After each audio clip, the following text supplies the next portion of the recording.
What if I told you that love is stronger than death? That even when a voice is silenced, its echo can still rattle the walls of a home?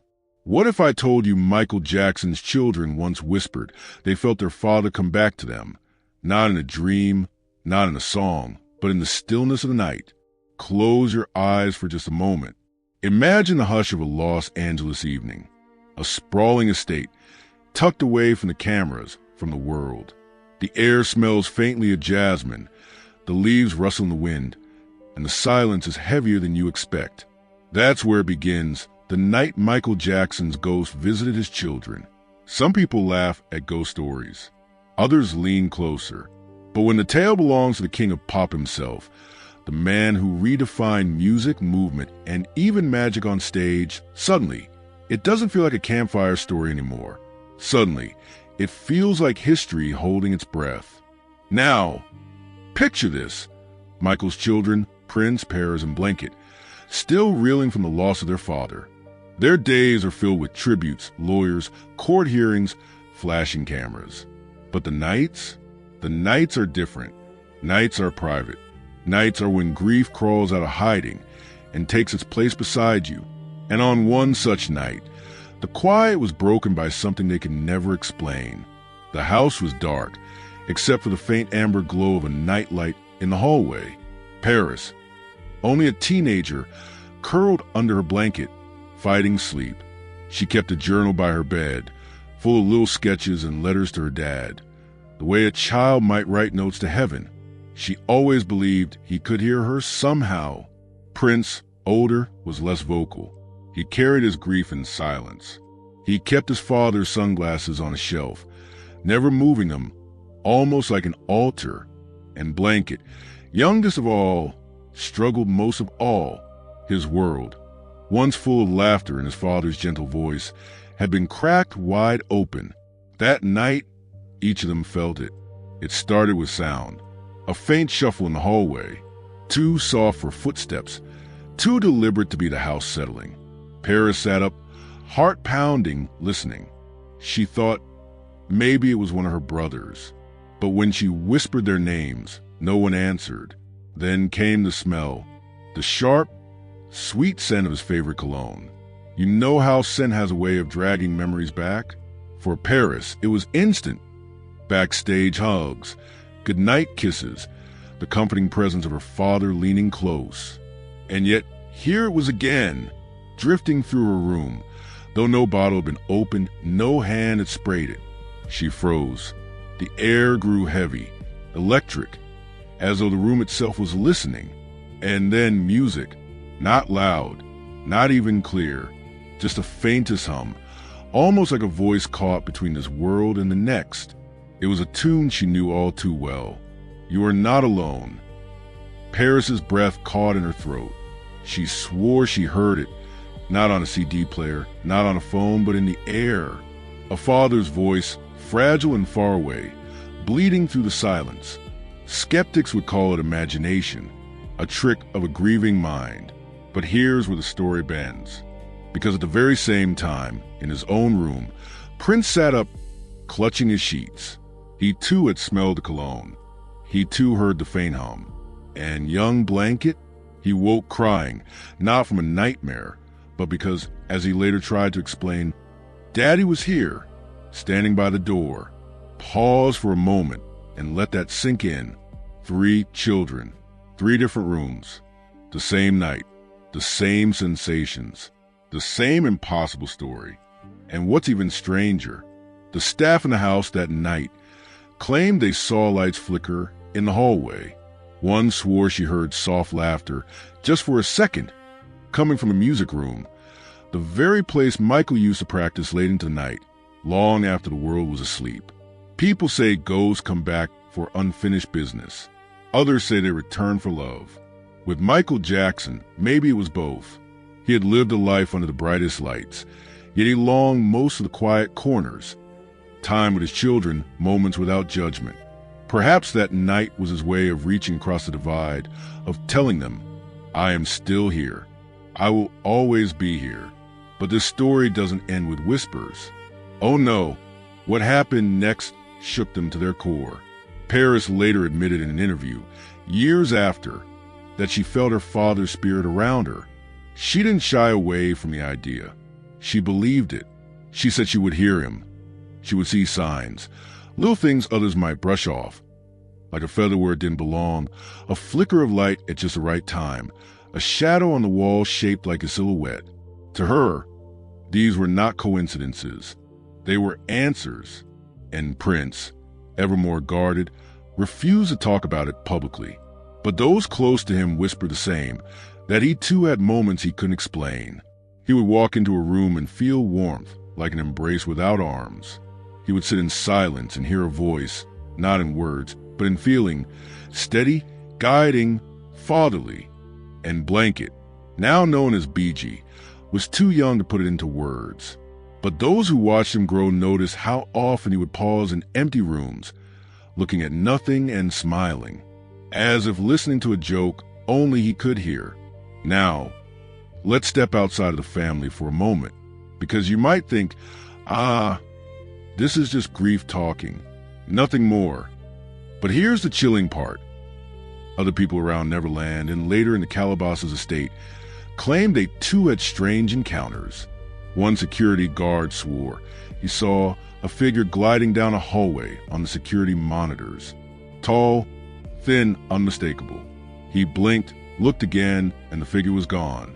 Another claimed he heard faint tapping, like the rhythm of dance shoes, coming from a room that was empty, always at night, always when the house was still.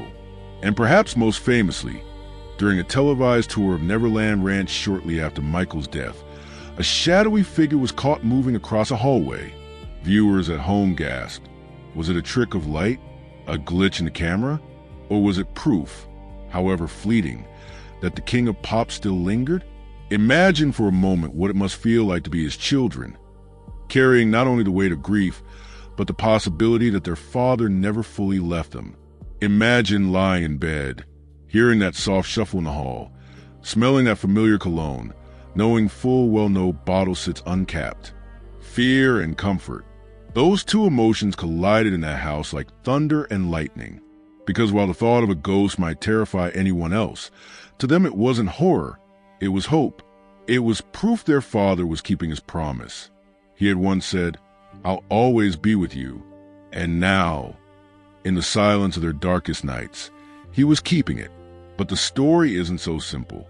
For every warm embrace from beyond, there were moments that left them shaken, lights that flickered too violently, doors that creaked open on their own. Blanket once woke screaming, saying he saw a shadow leaning over his bed. He swore it looked like his father, but his father's face was hidden, blurred, almost masked. Paris rushed to comfort him, but she admitted later she too felt uneasy that night. Was it really him? Or was it something else wearing his likeness? And that's the question that lingers, isn't it? If Michael's ghost had visited his children, was it purely love reaching across worlds, or could it have been something darker, something drawn to the family's pain, disguising itself in the most comforting form imaginable? That's the haunting paradox. Love and fear, comfort and dread, the very things that make this story impossible to turn away from. Because deep down, whether you believe in ghosts or not, you feel the tug of that question. If you lost someone you loved more than anything and one night they came back to you, even just for a moment, would you welcome them or would you run? And this is only the beginning of the story. What happened in the nights that followed would test the children in ways they never expected. Some moments brought peace, others brought terror. And the question of whether Michael's spirit was truly watching over them, or whether something else entirely had stepped into their lives, will become impossible to ignore. Because sometimes when a ghost returns, it doesn't come alone. What if a single night is only the doorway? What if the true haunting begins after the first whisper, the first scent, the first flicker of light? The Jackson children thought that evening was just grief playing tricks on their tired hearts. But the days that followed carried proof too sharp, too strange to dismiss. The next morning, Paris woke with a memory heavy on her chest. The hum of her father's song, the scent of his cologne, it lingered as though the walls themselves had soaked it in. She turned to her journal, scrawling furiously, not wanting the details to slip away. She wrote the time, the smells, the faint notes of "you are not alone." And at the end of her entry, she wrote 5 words in large, shaky letters. Daddy came home last night. Prince was quieter. Over breakfast, he avoided his sister's eyes. But when she finally pressed him, "Did you hear it too?" He didn't deny it. He simply nodded, eyes fixed on his plate, as if saying it aloud might tear the fragile memory apart. And blanket, well, he said very little. But that morning, he carried one of his father's jackets to the table and refused to take it off, even as the California sun grew hotter. It hung loose, far too large for his small shoulders, but he wore it like armor.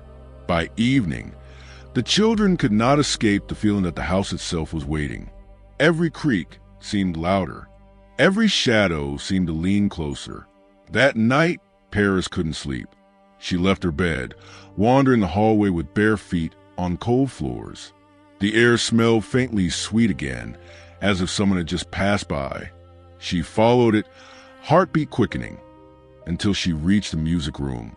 The door was ajar. Inside, moonlight spilled across the glossy black piano where her father once sat for hours, playing melodies he never recorded. She stepped closer, half expecting silence. Instead, a single note rang out, a soft press of a key. Low, gentle, alone. Paris gasped. Her hands flew to her mouth. She wasn't imagining it. The piano had sung on its own. Her instinct told her to run, but her heart told her to stay. She whispered into the dark, voice trembling, "Daddy?" And in that silence, she swore she felt warmth wrap around her, like arms she couldn't see. The next day, Paris confided in Prince. He frowned but admitted something too. The lights in his room had flickered wildly the night before. Even though there was no storm, no electrical issue, when he checked the switch, the bulb steadied instantly. But for those long seconds, the shadows on the wall had danced in ways he couldn't explain. And blanket, he finally spoke.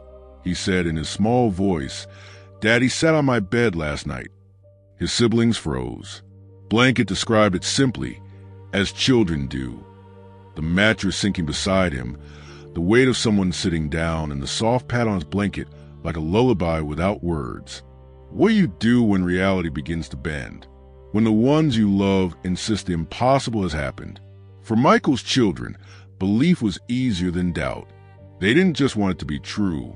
They needed it to be true. But as the night stretched on, what once felt comforting began to shift. It started with whispers. Paris would hear her name, faint and delicate, from the corner of her room, not shouted, not even spoken clearly, just a breath curling into her ears. "Paris?"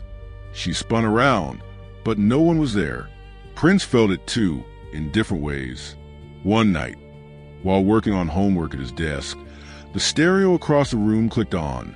Static filled the air, then a single line of a song. Not a full track, not a CD, just a fragment. "I'll be there," then silence. His pencil rolled from the desk, hitting the floor, but he was too frozen to pick it up. And Blanket's experiences grew darker. He began to wake in the night, trembling, saying he saw the shadow again. Sometimes it stood in the doorway. Sometimes it hovered by his window. Once he whispered he had Daddy's shoes. Now let's step back, because at this point, skeptics would shake their heads. Grief. Children see what they want to see. They hear what they want to hear. But remember this. Staff members in the house reported oddities too. One housekeeper claimed she locked the music room before bed, only to find it open in the morning with sheet music scattered on the floor. Another swore she heard faint tapping in the hallway, rhythmic, like footsteps keeping time. Even a security guard reported seeing movement on the cameras late at night. A tall figure, slender frame, drifting past the living room. He rewound the footage twice. The shape was there, and then it wasn't. The children felt torn between fear and faith. Were these moments proof their father was watching over them? Or was something else pulling at the strings of their grief? Paris leaned into the signs. She spoke to him often, whispering into her journal, sketching angel wings, writing lyrics she thought he might send to the veil. To her, the flickering lights, the piano keys, the whispers, they were all gifts. Prince was more cautious. He wanted to believe, but doubt gnawed at him. He had inherited his father's sense of control, his perfectionism. Things had to make sense, fit neatly. Ghosts did not fit neatly. And Blanket, his fear grew. He told his siblings one morning, eyes wide, that the shadow wasn't always kind. Sometimes, he said, it just stares. It doesn't feel like Daddy. It feels cold. That was the first crack in a fragile hope holding them together. Because if the shadow wasn't Michael, then who or what was haunting their nights? One night, the children gathered in Paris's room, refusing to sleep apart. They left the candle burning, soft light trembling against the walls. Paris held her journal close. Prince kept his father's sunglasses in his pocket, as though carrying them could anchor the night. Blanket curled beneath the jacket, wide-eyed. For a long time there was silence, just the candlelight, just the sound of their breathing. Then, faintly, the piano began to play. Not a single note this time. A melody, broken, halting, like hands struggling to remember. The children clutched one another. They knew that song. It was Speechless, one of their father's most intimate ballads. Tears rolled down Paris's cheeks. Prince squeezed his fists tight, whispering, "It's him. It has to be." But as the notes continued, something felt wrong. The melody twisted, slowed, as if warped by invisible fingers. The candle flickered violently, shadows stretching tall across the walls. Blanket whimpered, "It's not Daddy anymore." And just as quickly as it began, the piano slammed shut. The sound echoed like a gunshot. The room fell silent. Fear and hope battled in the children's hearts that night. They wanted their father back. They wanted his comfort, his love. But the line between his spirit and something darker grew thinner with each passing hour. The world outside had no idea. Cameras still chased them. Tabloids still printed rumors. But none of that compared to the private battle in their own home, between grief, memory, and the possibility of a haunting. Years later, Paris would tell an interviewer that she believed her father visited her. She said she felt his presence, saw signs, heard whispers of his love. She spoke about feathers, about lights, about shadows that carried more comfort than fear. She clung to these moments as proof that death had not severed the bond. Prince never spoke as openly, but those close to him claimed he too carried memories he never explained. He would pause in conversations, gaze into the distance, as if listening to someone only he could hear. And Blanket, he grew more guarded, more private. But even as he aged, he held on to that jacket, that symbol of presence, that armor against the shadows. Skeptics will always have their theories. Faulty wiring, overactive imaginations, the weight of grief pressing illusions into the air. But if you've ever lost someone, you know how thin that veil feels. You know how one flicker of light, one familiar scent, one unexplainable sound can stop your heart and whisper, "They're here." And for Michael Jackson's children, those whispers were not only real, they were undeniable. But here's a question that haunted them most. Was their father truly keeping his promise to never leave them? Or had their grief opened the door to something else entirely? Something drawn to love and longing that filled that house? Because as the night stretched on, the visits grew bolder, louder, and soon they would face an encounter so vivid, so terrifying, that none of them would ever forget it. What if the night you longed for most became the night you feared the most? What if the presence you prayed to return suddenly revealed a darker face? For Michael Jackson's children, the haunting reached its peak not in whispers, not in flickering lights, but in one night that has never left their memory. It was autumn. The days were growing shorter, the evenings cooler. The children had learned to live with the strange occurrences. Paris welcomed them, Prince tolerated them, and Blanket endured them. But nothing prepared them for the night, the veil thin more than ever before. The house was quiet, the staff gone for the evening. The three of them stayed close, as they often did, gathered in the living room. A fire crackled in the fireplace, casting shadows that swayed across the walls. Paris strummed gently on a guitar, a song her father once taught her. Prince read quietly, pretending to be absorbed in the book, though his eyes often flicked to the flames. And Blanket sat cross-legged on the rug, drawing in a notebook. That was when the air changed. You know the feeling when a room shifts, when the air thickens, when silence grows heavy. The fire hissed, crackling louder, as though reacting to something unseen. Paris stopped strumming. "Do you feel that?" she whispered. Prince nodded slowly. He had felt it too. Blanket looked up from his notebook. His eyes widened, pupils dilating in fear. He pointed toward the staircase. "He's here." At first, there was nothing, just the creak of the old house. Then footsteps, slow, deliberate, descending the stairs. Not the hurried steps of staff, not the playful bounce of children. Heavy, rhythmic. The three froze, hearts pounding, staring into the dim hallway. And then a figure appeared. Tall, thin, dressed in shadow. His face hidden in the dim glow, but the outline unmistakable. The tilt of the head, the curve of the shoulders, the way the hands dangled at his sides, poised as if ready to dance. Paris gasped. Tears welled instantly. "Daddy," she whispered. The figure paused, as though listening, as though deciding.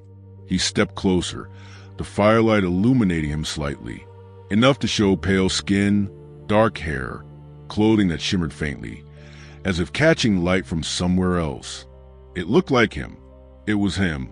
The children rose, inching forward, hearts torn between terror and love. Paris reached out her hand. "Please don't go." The figure tilted its head. A soft sound escaped. Half sigh, half hum, a melody they knew too well. "You are not alone." Paris broke down, sobbing, convinced this was her father returned. But then the fire roared. The flames stretched high, casting the figure into sharp relief. And that was when Prince saw it. The face wasn't whole. It flickered, blurred, as though it wore a mask that shifted between features.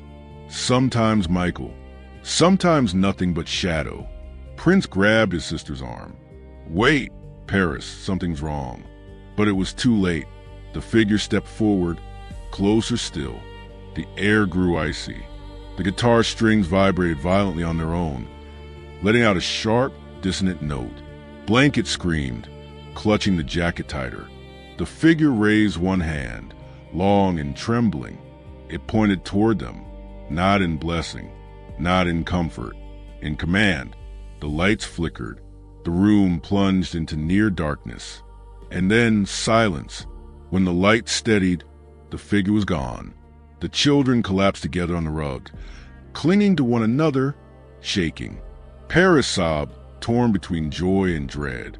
Prince whispered over and over, wasn't him. And Blanket buried his face, crying softly, "It wanted us." The night scarred them. In the days that followed, the house felt different, quieter, almost drained, as though whatever had visited had left, at least for now, but the memory lingered. Paris refused to believe it wasn't her father. She held on to the voice, the song, the outstretched hand. She told herself that love sometimes looks strange when it crosses worlds. Prince remained firm in his doubt. He knew what he saw, the shifting face, the cold air, the pointed hand. He believed something else had stepped through, drawn by their grief, wearing their father's shadow like a costume. And Blanket, he simply stopped talking about it.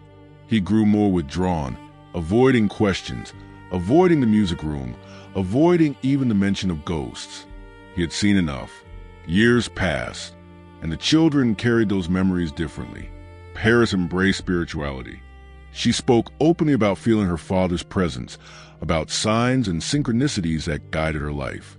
She saw feathers, flashes of light, shadows that comforted rather than frightened. To her, The haunting was love. Prince grew pragmatic, logical, shielding himself from superstition. He never denied the strange nights, but he reframed them as grief, as imagination. He built his world on reason, not shadows. And Blanket, BG as he prefers now, chose silence.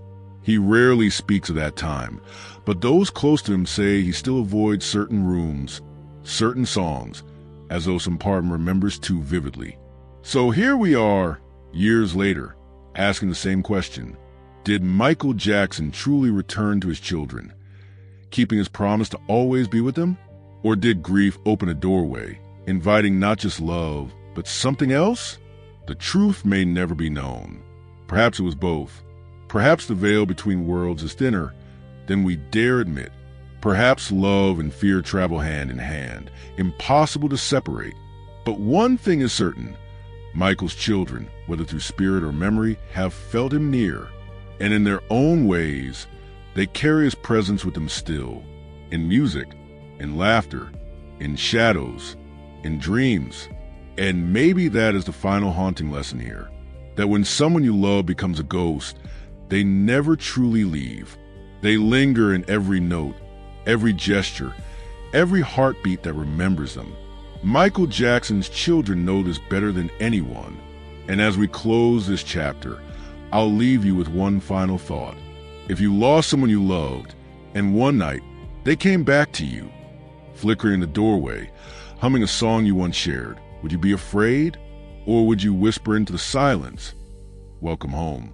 Thank you for staying with this story, for turning the pages of this fragile album with me.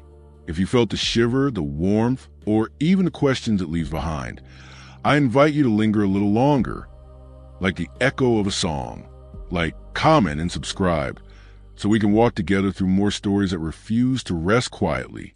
Because sometimes ghosts have more to say than the living.